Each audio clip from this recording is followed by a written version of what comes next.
G'day folks, back again for part two.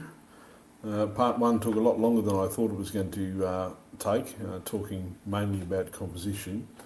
I hope you guys found it useful. I did prattle on a bit, didn't I? But anyway, this half I'll talk a bit more about the post-processing and a couple of things that I might suggest to improve it in Photoshop. Now the first thing, or the thing that I didn't manage to get to with the composition, I'll just cover off on that, is maybe trying a different crop. I spoke before about this element here,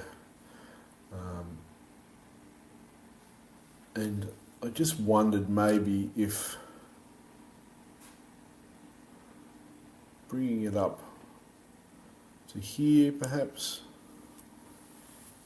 like that, maybe even making it to here, I don't know, it's just an idea really, and maybe just bringing it slightly in off that fern that's there, giving it a more panoramic format. It really, this fern here really sort of helps flow the image across from left to right in this more panoramic composition. I don't know. It's just a suggestion. Maybe worth exploring. You could also come and do it that way, but you know, I'm not sure that that's any improvement on balance at all. Anyway, we'll get back to the post-processing. So one of the things that struck me with this was it's just a little flat in contrast, and I think we could bring it out a bit more. I did mention in part one that Cam had shown me his original file, or certainly a screenshot of his original file before it was processed, and these areas were really quite dark. And this area was the stream, the white parts of the stream were just a little bit brighter. They certainly weren't blown, and they're not blown now. I don't know how it looks on the compression of the video. They're very much not blown. They're quite subdued, and they were a bit brighter in the original photograph.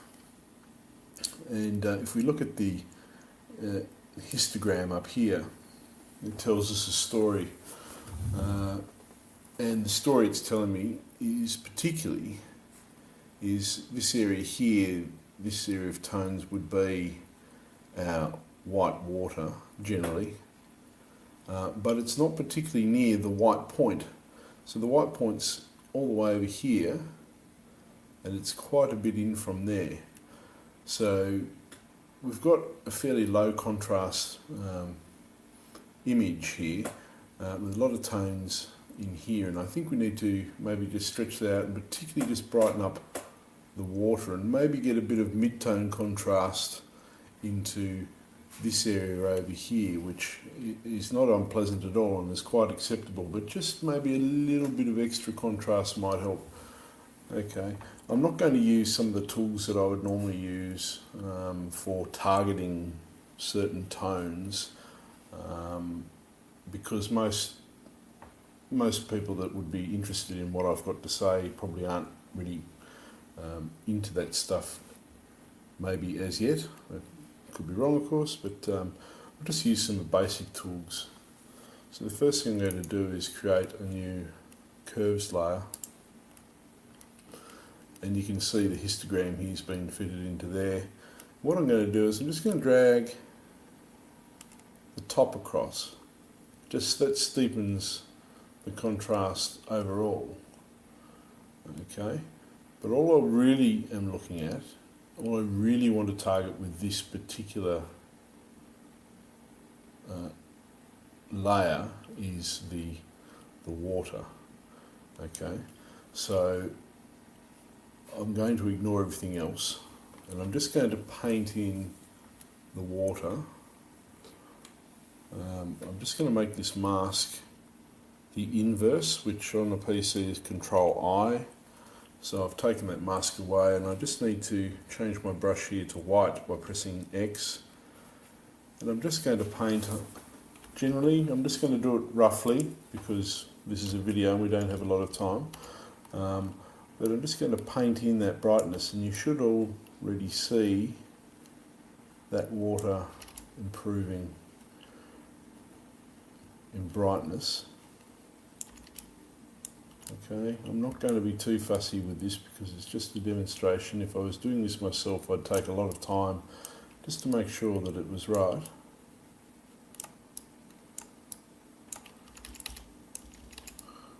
And try not to affect the rocks around it, because if we do, it's a fairly, you might end up seeing some editing marks, and that's the last thing we want.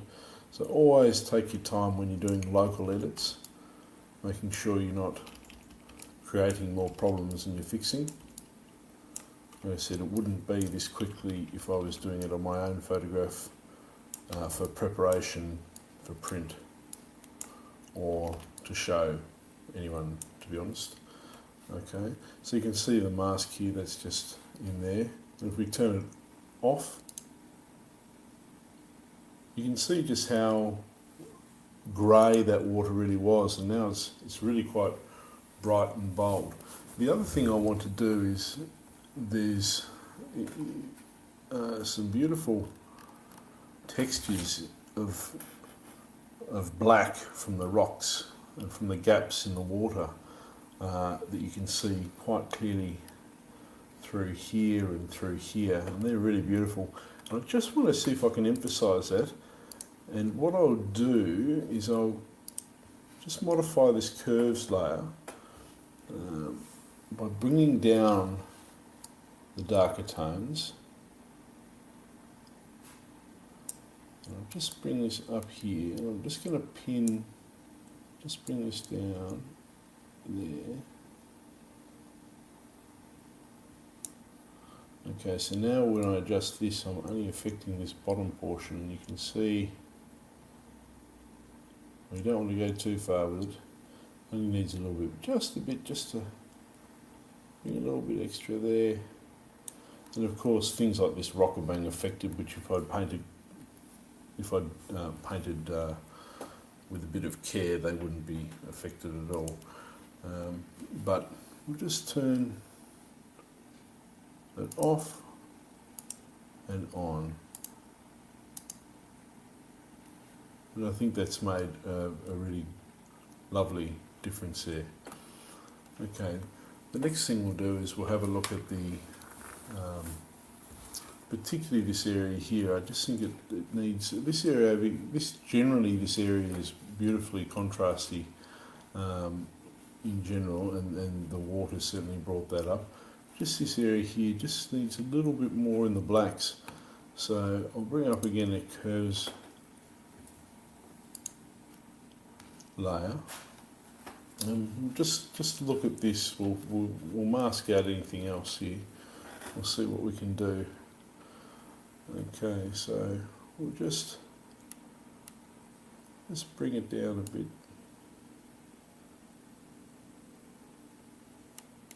Okay, so we've brought that down significantly there.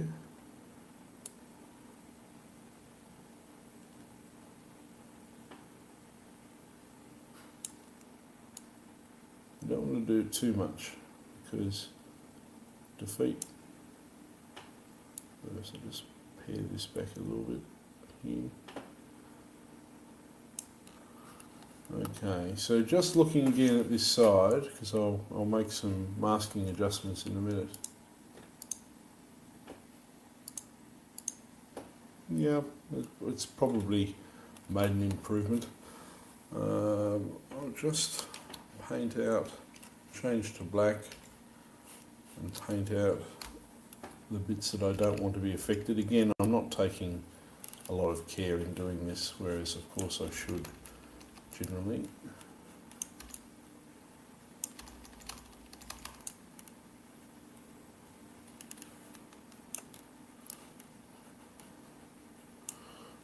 I'm not sure if I want that affected or not.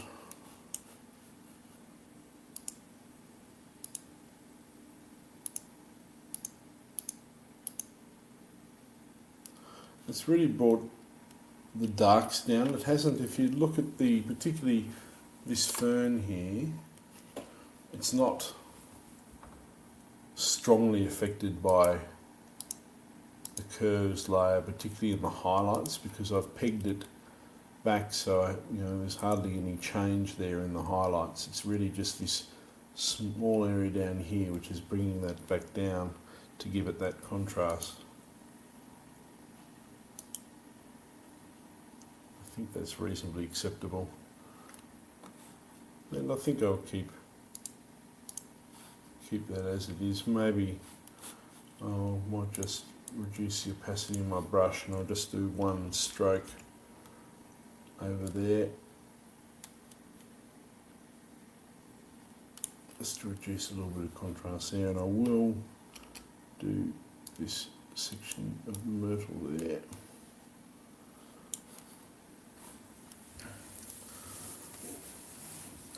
Okay, so really when it all comes down to it, the only sections, I haven't touched this river section and rock section really at all, except for the whites of course, but the rocks with the moss have got beautiful contrast in them already, and Cam's done a really good job of those, just to give them a really nice bit of contrast, and it really looks excellent. And I've really just brought down, and again just brought down the darks a little bit on this side, and again that also draws us more into the focal point of the main subject of the falls, just by giving it's almost like a natural vignette, I suppose. And of course there's a dramatic difference in the brightness. Now look, it might be a bit much for everyone, but if we look, just bring it down, if we look at the histogram, I mean really we've got a significant gap still to go, or of latitude if we want. Now it wouldn't look right to go all the way right to the clipping point, but it's not really, it hasn't gone really that far. So we go back and we can see the difference in histogram. If we're just watching the histogram now, it's as it is now as it was before. So you can see we've really brought a little bit more contrast into the image. Other than that, I don't think there's much else that I would do to improve it. It's a beautiful natural image, and Cameron's done a great job of it. So again, I'd just like to thank Cameron for providing me with this image and allowing me to give it a bit of a critique. I hope this has been useful to people. Please leave any questions that you have in the comments below wherever I share this, and if anyone else has an image they'd like critiqued, I'd love to receive it and give it a go. Thanks very much for listening, guys.